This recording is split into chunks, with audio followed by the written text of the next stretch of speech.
Lesson 8: The Modern Pentecostal Movement in India. We have noted in the last lesson how the modern Pentecostals started in Charles Parham's Bethel Bible College in Topeka and grew after the Azusa Street revival. The movement then began to spread all over the world, including India. But the situation in India was different. There had already been a revival in Tirunelveli and Travancore in 1860 with Pentecostal power and glossolalia 40 years before the Azusa Street revival. There was also a movement of the Holy Spirit across India and in different denominations even before any American Pentecostal missionaries came.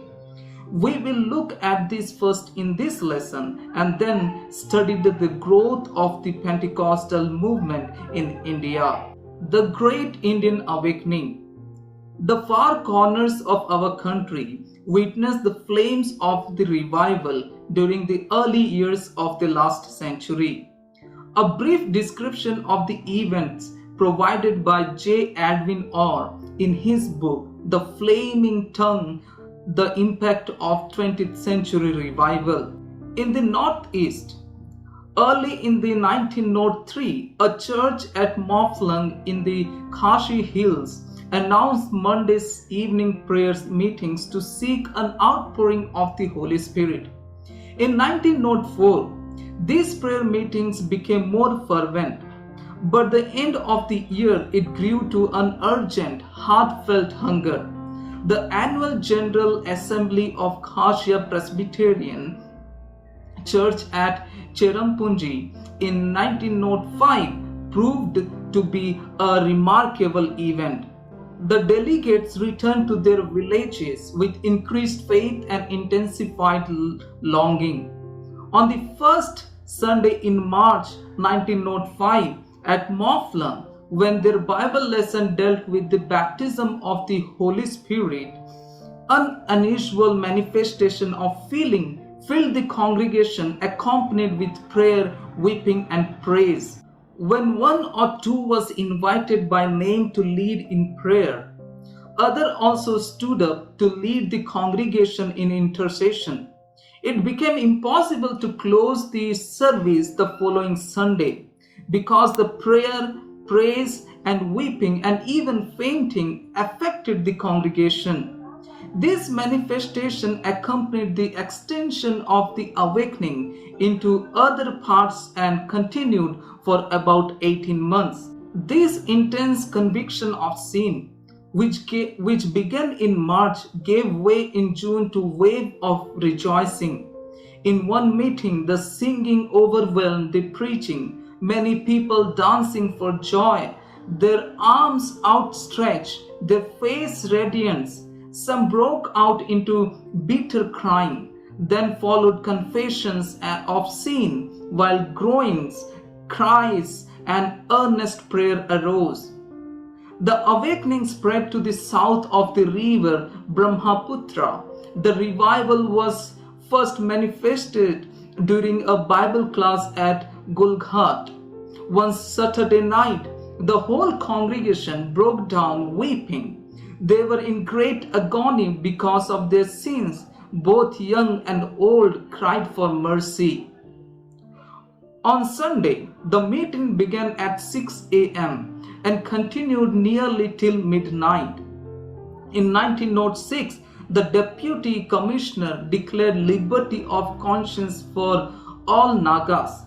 This represented a death blow to paganism among the Naga tribes. In Bengal, revival was felt in many parts of Bengal in 1906. In Calcutta, Reverend D. H. Lee gathered his family, teachers, and workers for a day of fasting and prayer in February 9. 5 days later, the house was full of prayer, many praying loudly and some sobbing aloud. A number were brightly converted. After much prayer, a few Bengali young men formed an evangelistic band and traveled the villages. In October 1906, a group of 60 missionaries met at Darjeeling to hear the account of Reverend E.T. Butler, a CMS missionary of the awakening in Bengal. At Darjeeling, a Bengal prayer union was formed. Its members carried the revival longing far and wide in Bengal. Bishop Robinson testified that he had seen more wonders in the awakening in Bengal than in all his previous lifetime of service in India. When revival came, it took everyone by surprise. The Anglicans burst into simultaneous praying and confession of sin. Lives were transformed and earnestness replaced carelessness. Reverend Butler spoke of the manifestation but told of individuals entering a state of trance and of a meeting where he saw tongues of fire. In Andhra Pradesh, in September 1905, the ministry of evangelist S.E. Morrow at Pedukapavram produced deep conviction of sin, followed by confession of sin. At Siddhapuram, villagers were so fearful that they could not sleep at night until they had confessed openly to receive the forgiveness of God. It resulted in true repentance, reformation, and restoration. Many confessions had been made, old quarrels settled, and wrongs put right. At the close of 1905, Reverend H.D. Goldsmith of the Church Missionary Society reported Anglicans praying for the outpouring of this Holy Spirit.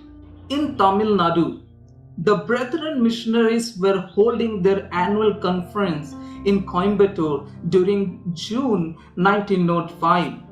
At their Sunday morning breaking of bread, the Holy Spirit came upon 2 or 3 in mighty power, causing them to sob and cry out in pain for the sins of the church.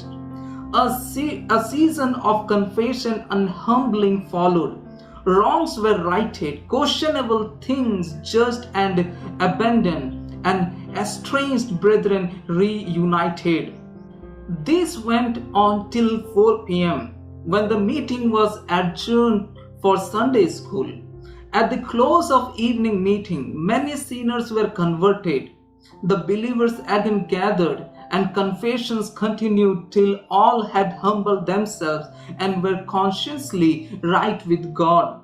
At 3 in the morning, the long delayed service of the Holy Communion was completed by disciples rejoicing in forgiveness.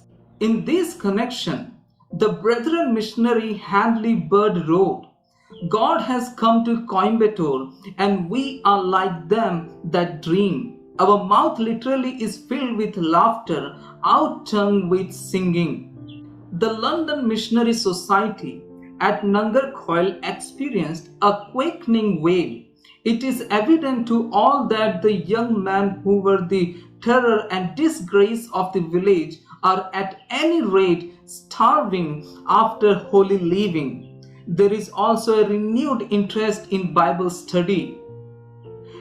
At Chittor in North Arcot, among the reformed people, there was a great awakening in October 1906.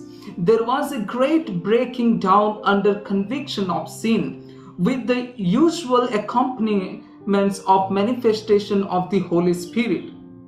The result was a time of witnessing by life and word, more joy in the study of the word and in prayer, keener sense of sin, more love for brethren, and greater sense of responsibility for the salvation of friends and townsfolk. In Karnataka, Amy Carmichael wrote, on October 22nd, 1905, Jesus came to Donhavur. Almost all of the children were truly converted. Most of the workers too thoroughly revived. Anglican parishes around were moved. There were local revivals from the Kolar gold fields in the southeast to Belgaum in the northwest. The canarsie churches of all denominations shared in the movement, and rural areas as well as city circuits felt the impact.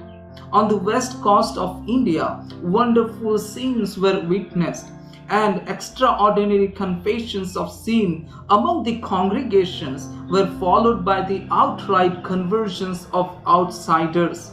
The characteristic of the awakening were a quickened sensitiveness to sin, a keener experience of godly sorrow for it, instant continuations in prayer, a clear grasp of forgiveness and acceptance.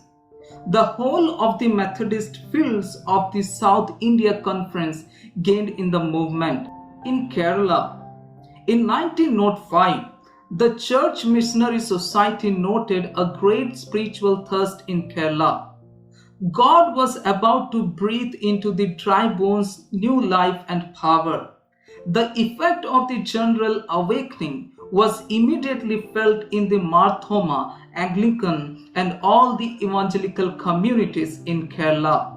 Missionary Walker of Tinanveli had conducted a successful mission in Bangalore, where congregations of all denominations reaped the benefit. Walker's ministry built up an expectancy of revival in Kerala after 1900. Evangelist P. Mammen conducted revival meetings in different parts of Kerala since 1904. As a result, there was much conviction of sin, weeping, repenting, and confessing. The 1905 awakening in Kunakulam was typically of the movement in Kerala. It was marked by simultaneous audible prayer, which was also alien to Anglican and Marthoma liturgical traditions. Some missionaries criticized the informality of the movement, but they readily admitted its power and the sincerity of its prophets. Deep repentance, joy in the spirit, and a desire to spread the good news to the unconverted were clear.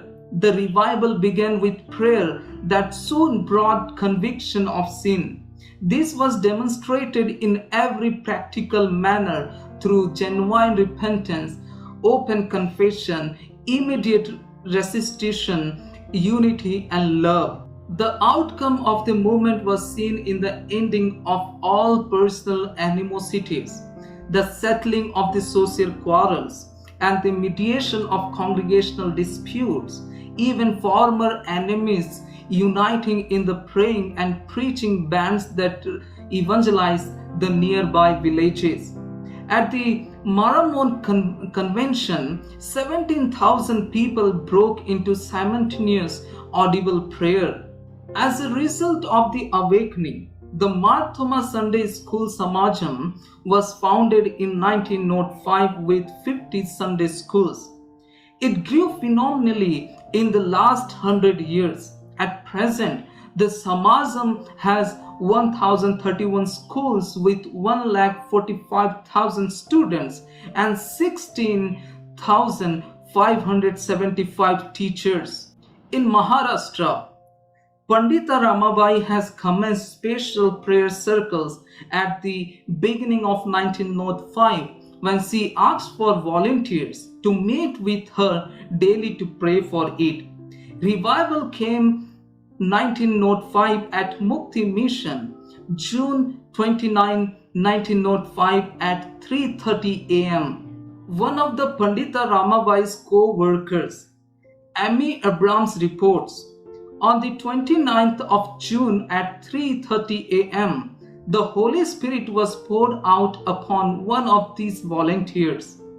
The young woman sleeping next to her awoke when she occurred, and seeing the fire enveloping her, ran across the dormitory, brought a pail of water and was about to dash it on her when she discovered that she was not on fire.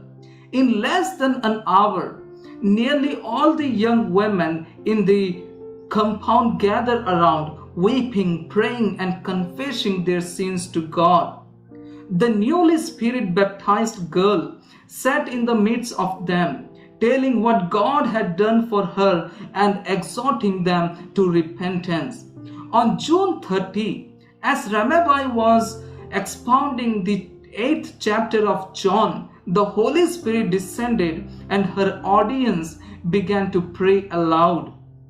Girls were stricken by conviction of sin, and the school became a vast inquiry room for penitents. Conviction was followed by the confession, noteworthy, where all the emotional accompanied, like the physical phenomena, sensation of burning, simultaneous prayer, and speaking with tongues. Ramabai reported, I looked upon these features with much concern for some time, but did not try to interfere with God's work in any way. The awakening at Mukti was revolutionary in its scope. The results were most satisfactory. Lives were changed, rebels' wheels were subdued, undisciplined natures were brought under a higher control with purity instead of grossness, uprightness and fidelity for falsehood and deceit, gladness instead of gloom.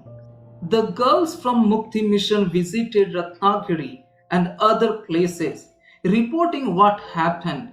Conviction of sin, confession, restitution, reconciliation and restoration followed with aggressive evangelism and many conversions of unbelievers. The Free Methodist Mission at Yotomal closed its schools to intercede for revival. In the last week of August 1905, the power of the Holy Spirit came like lightning. The Methodist Church in Mumbai received a visitation of the revival, followed by other churches and schools of other denominations. Visitation came to the Friends Mission in Hosangabad as a rushing mighty wind. Confession of sin and resuscitation followed the outpouring. This revival stirred other congregations also. A girl in the CMS school in Mumbai was accused of stealing. No one would admit the theft. The girl went to prayer and independently 2 girls reported to their teacher that they had been sown in prayer the guilty one. She first denied it but then confessed her guilt. In Gujarat, revival was felt in Gujarat also in 1906 at the Dholka Orphanage of the Christian and Missionary Alliance. There were cries of penitence at the Sunday prayer meeting. Orphan boys led spontaneous prayer meetings even at midnight. Protracted meetings followed with repentance, confessions and restitution. 60 rupees of conscience money was restored, as also stolen articles from blankets to pins. The head carpenter returned 10 rupees he had stolen. Not one of the 300 inmates untouched. A wave of evangelism surged to the villages round about. Glossolalia occurred at Dholka in the wake of the 1906 revival. A report in the C&MA Journal commented that nearly all missionary and many Indian workers had spoken in tongues with some interpreting. In Punjab, from the time of revival in India in 1892, John Hyde had devoted his time for intercessory prayer. He and his friends spent days and nights in prayer for unawakening throughout India. Their prayers were answered in a series of outpouring of the Spirit in Sialkot during 1904. A spiritual upwell occurred in a girls' school directed by Mary Campbell, resulting in confession of sins and repentance towards God. The revival touched a theological seminary. Missionaries and national were stirred, and the results were seen in a deepening of spiritual life of the Christians, followed by the widening of outstretch of the evangelism. Through this influence of the Sialkot Convention, a local awakening at the Ludhiana, those who had come to mock or criticize were convicted and agonies of spirit humbled to the ground.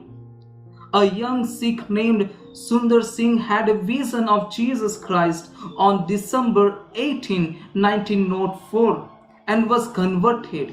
He became a Christian sadhu, evangelizing many in India and Tibet.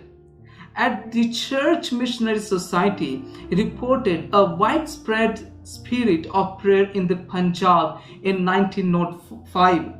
An awakening began in Jammu and Kashmir. Confession swept the congregation, which was disgraced by drinking and quarrels. Similar movements took place at Dehradun and Landoor. Scenes of revival were witnessed as far as north as Almora, Mussoorie, and Filbert. Among the workers came confession of sin, conviction among hearers, followed by confession, restitution, and return of stolen property. The lads went in bands to the farmers nearby whose fields they had robbed and asked forgiveness, often granted with tears. The news spread to the villages, and this led to the fruitful evangelism. In Uttar Pradesh, the Church Missionary Society congregation at Meerut experienced an awakening in October 1905. Quarrels were made up and peace passing all understanding prevailed in the congregations. An awakening was also reported at the Raid Christian College, Lucknow at the beginning of 1906. Revival came to the Methodist school at Moradabad in February 1906. Similar movements also took place at Bareilly and Allahabad. The church was completely transformed. Old troubles settled, enemies reconciled. Early Pentecostal movements in India. Many Pentecostal missionaries came to India between 1908 and 1930. However, many Indian Christians had the Pentecostal experience before the arrival of the Pentecostal missionaries. The first was in the revival in Tirunelveli and Travancore in 1860. The revival in Ramabai's Mukti mission in 1905 is also seen as a watershed in this movement. The revival in Kerala from 1903 onwards contributed to the origin and growth of Pentecostalism there. The first Pentecostal missionary to arrive in India was George Burge from America in 1908. He settled in Bangalore and preached the Pentecostal message all over South India. T.V. Barrett, a Pentecostal missionary from Norway, came to Kunnur in 1908. Robert Cook from America arrived in India in 1913. Pentecostalism soon began to spread all over through subcontinent.